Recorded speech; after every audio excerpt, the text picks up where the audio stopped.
The Stickman.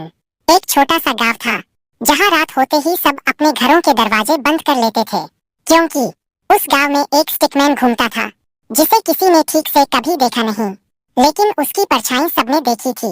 अजीब आवाज। रात के 12 बजे थे। राहुल अपने कमरे में मोबाइल चला रहा था।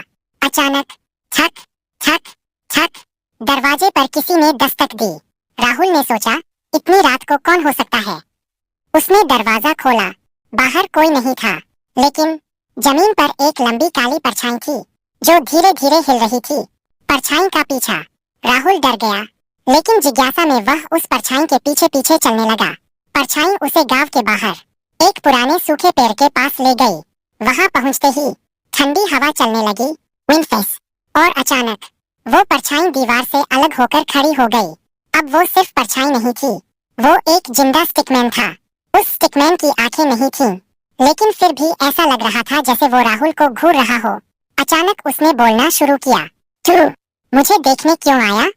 राहुल कांपते हुए बोला, तू तू कौन है? स्टिकमैन हंसने लगा, एक अजीब डरावनी हंसी। मैं वो हूँ जिसे इस गांव ने भुला दिया।